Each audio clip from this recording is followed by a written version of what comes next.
bukan lagi tolong menolong dalam keburukan. Masalahnya bahwa manusia itu sering menganggap membunuh lebih parah dari.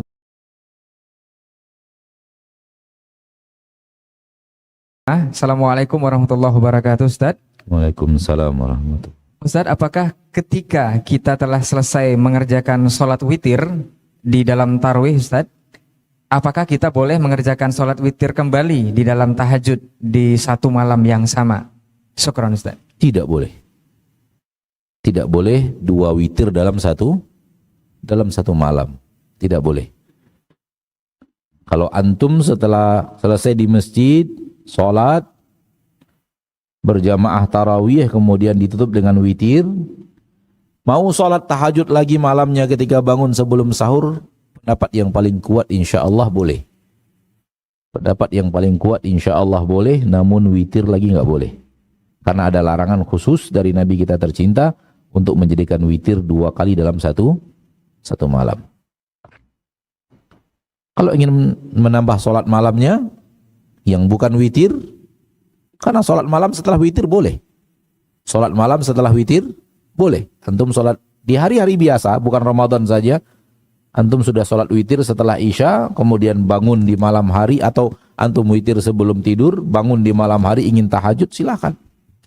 Tapi jangan witir lagi. Witir tidak boleh 2 kali dalam satu malam.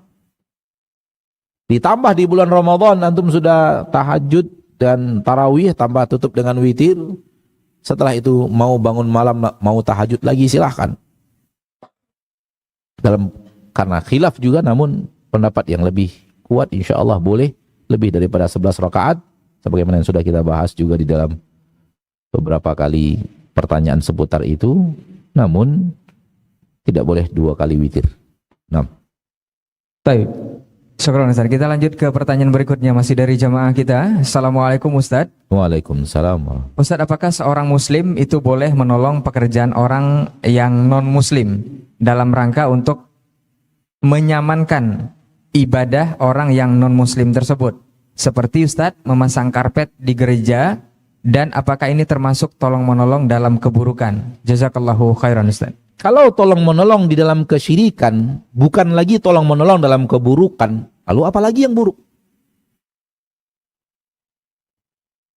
Kalau tolong menolong dalam kesyirikan, tidak lagi dianggap tolong menolong dalam keburukan.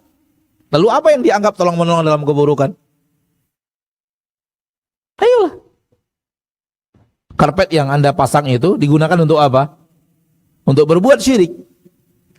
Kalau itu tidak dianggap tolong menolong dalam dosa, lalu tolong menolong apa lagi yang dianggap dosa?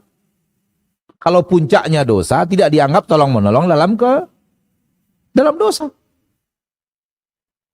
Lalu apa lagi?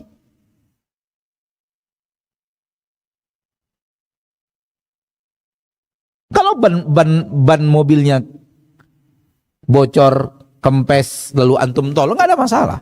Dia terbelit hutang, antum bayarkan hutangnya, nggak ada masalah. Dia kelaparan, antum berikan makanan, walau antum juga lapar, nggak ada masalah. Tolong menolong silahkan.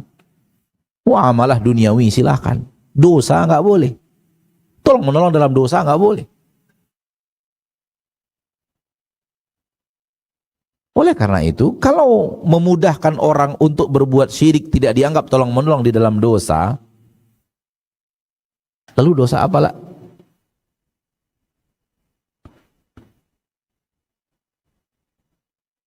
Masalahnya bahwa manusia itu sering menganggap membunuh lebih parah daripada syirik.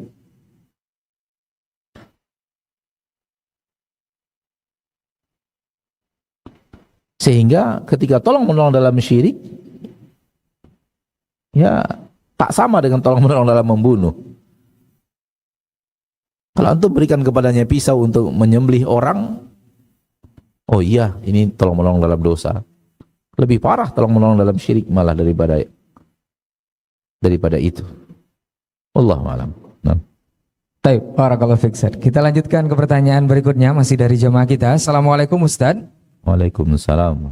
Ustaz, Afwan izin bertanya, apakah ada mudaratnya, Ustaz, jika seseorang yang sukanya bercermin saja, Ustaz? Naam, Ustaz. Kalau dia perempuan boleh. Tapi kalau dia laki-laki, mengurangi kelaki-lakiannya. Kalau dia perempuan bercermin boleh. Karena itu sifat kewanitaan. Sifat keperempuanan. Dan jangan coba-coba laki-laki meniru-niru sifat perempuan. Laki-laki itu punya karakter hidup berbeda dengan karakter seorang perempuan. Oleh karena itu kalau antum punya istri rajin bercermin, alhamdulillah berarti dia perempuan. Ya sebentar masuk mobil buka cermin, apalagi apa namanya? Di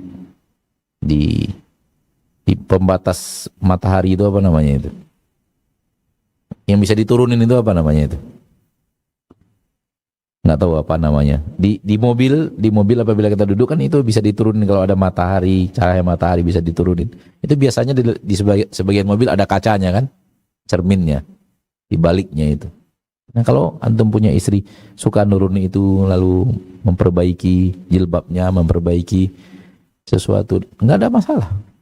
Antum harus bersyukur punya istri yang rajin dandan.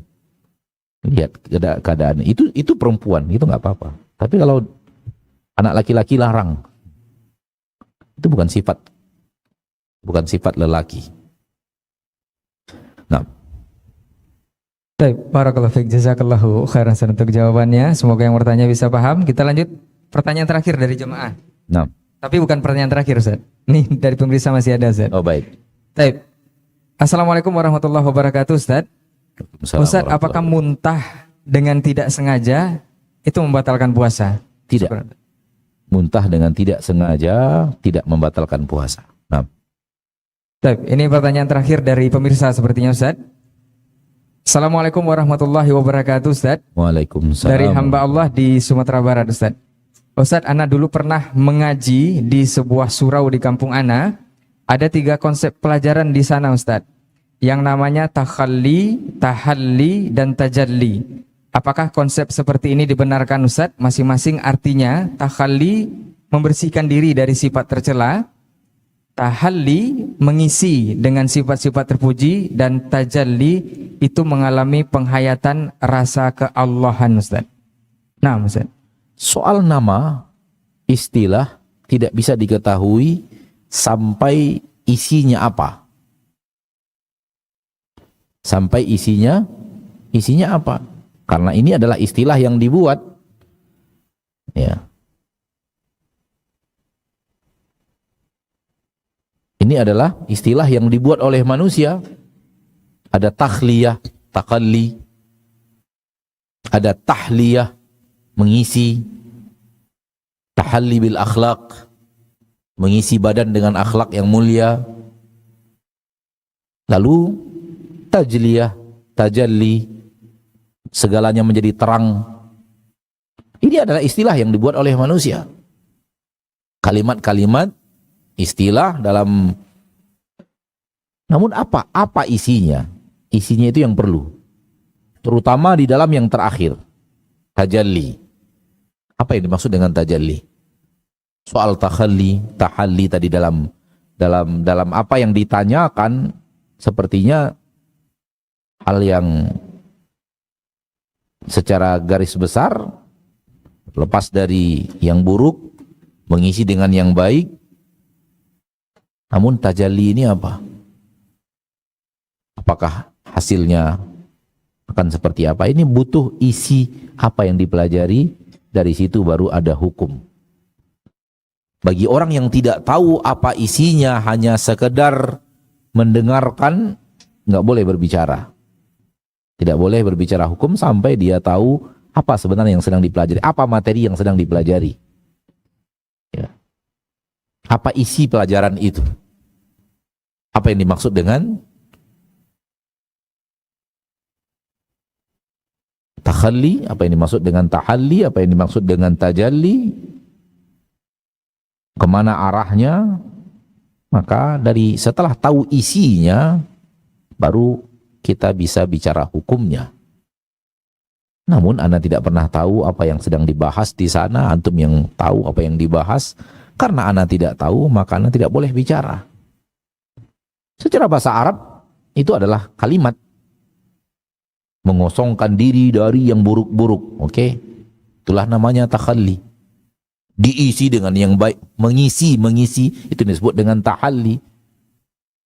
Orang yang punya akhlak-akhlak yang baik, itu namanya dia tahalla bil akhlakil karimah. Dia bertahalli dengan akhlak yang mulia, karena diisi badannya dengan pemaaf, pemurah, udah senyum, tidak suka ghibah, kemudian suka berzikir, kemudian suka menolong orang lain, kemudian suka tahajud, kemudian jujur. Ini adalah orang yang punya ya tahalla bil akhlakil karimah. Secara bahasa itu artinya. Namun istilah-istilah seperti ini butuh isi. Apa isinya? Kemana arah pembicaraannya? Setelah kita tahu isinya, baru orang yang tahu apa isinya baru boleh berbicara tentang boleh atau tidak bolehnya masalah itu. Namun sekedar istilah kita tidak bisa jawab karena kita tidak tahu. Kita hanya tahu namanya saja secara bahasa Arab, karena Allah berikan kemampuan berbahasa Arab walau tidak banyak, namun itu istilah yang secara bahasa Arab diketahui. Ya. Maka ana tidak bisa menjawab. Kenapa? Karena ana tidak tahu isinya apa. Karena ana tidak tahu isinya apa. Kalau tidak tahu isinya apa, berarti ana tidak tahu apa hukumnya. Wallahu a'lam. Naam. Baik. Jazakallah khairan Ustaz untuk jawabannya. Semoga yang bertanya juga bisa paham dari nasihat Ustaz tadi.